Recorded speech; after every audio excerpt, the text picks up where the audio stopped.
Vejam o que disse esta personalidade que é considerada a mais respeitada da história da religião brasileira até hoje e um dos maiores médiuns de todos os tempos. A alma santa, a bola de luz branca, examinado isso pela NASA em 1971. 2 trechos do pinga-fogo da extinta Rede Tupi em 28 de julho e 21 de dezembro, respectivamente, do ano de 1971. Chico, tem aqui uma pergunta de Dona Maria Lúcia Silva Gomes, Avenida Tucuruvi, 763. Pergunta como se explica o homossexualismo e a perturbação no comportamento sexual à luz da doutrina espírita. Temos tido alguns entendimentos com espíritos amigos e notadamente com Emmanuel a esse respeito. O homossexualismo, tanto quanto a bissexualidade ou bissexualismo, tanto como a sexualidade, são condições da alma humana, não devem ser interpretados como fenômenos espantosos, como fenômenos atacáveis pelo ridículo da humanidade. Tanto quanto acontece com a maioria que desfruta de uma sexualidade dita normal, aqueles que são portadores de sentimentos de homossexualidade ou bissexualidade são dignos do nosso maior respeito. E acreditamos que o comportamento sexual na humanidade sofrerá de futuro revisões muito grandes, porque nós vamos catalogar, do ponto de vista de ciência, todos aqueles que podem cooperar na procriação e todos aqueles que estão numa condição de esterilidade. A criatura humana não é só chamada à fecundidade física, mas também à fecundidade espiritual. Quando geramos filhos através da sexualidade dita normal, somos chamados também à fecundidade espiritual, transmitindo aos nossos filhos os valores do espírito de que sejamos portadores. Não nos referimos aqui aos problemas do desequilíbrio, nem aos problemas da chamada viciação nas relações humanas. Estamos nos referindo a condições da personalidade humana reencarnada, vamos dizer, muitas vezes portadora de conflitos que dizem respeito, seja a sua condição de alma em prova ou a sua condição de criatura em tarefa específica. De modo que o assunto merecerá muito estudo e poderemos voltar a ele em qualquer tempo que formos convidados a entendimento. Vamos dizer com licença, porque nós temos um problema em matéria de sexo na humanidade que precisaríamos considerar com bastante segurança e respeito recíproco.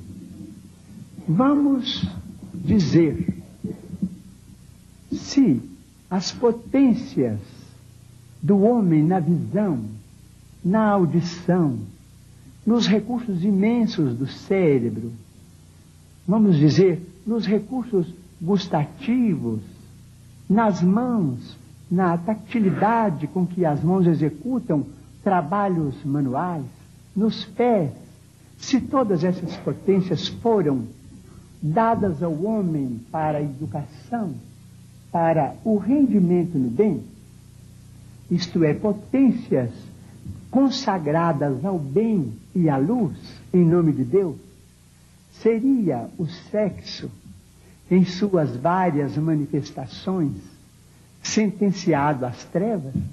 Doutor Hernani Guimarães Andrade com a pergunta seguinte. Chico,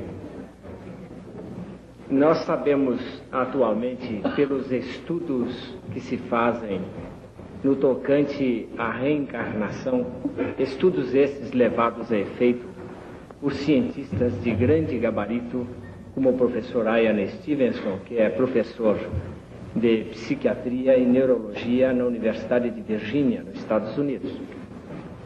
Nós sabemos hoje com base em observação experimental, que o espírito pode, de uma encarnação para outra, mudar de sexo. E poderíamos até dar um nome a esse fenômeno de transexualidade. Eu pergunto a você, haveria alguma relação entre homossexualismo e transexualidade no sentido reencarnatório? Na maioria dos casos, sim. Conquanto o serralho, na antiguidade, e as guerras de longo curso tenham estimulado determinado tipo de costumes menos construtivos. Mas não devemos desconsiderar de maneira nenhuma a maioria dos nossos irmãos que vieram e que estão na Terra em condições inversivas do ponto de vista de sexo, realizando tarefas muito edificantes ou em caminho de redenção de seus próprios valores íntimos. Consideramos isso com muito respeito e acreditamos que a legislação do futuro, em suas novas faixas de entendimento humano, saberá criar dentro da família, sem abalar as bases da família, a legislação humana saberá incorporar à família humana todos os filhos da humanidade, todos os filhos da terra, sem que a frustração afetiva venha a continuar sendo um flagelo para milhões de pessoas. Num congresso de neurologia realizado há muito pouco tempo, se deu especial destaque ao problema da fome. É verdade que o problema da fome é removível com a redistribuição do trabalho, com a administração criteriosa do trabalho para a criatura humana em todas as idades de sua posição válida no plano físico. Mas a frustração afetiva é um tipo de fome capaz de superlotar os nossos sanatórios e engendrar os mais obscuros processos de obsessão.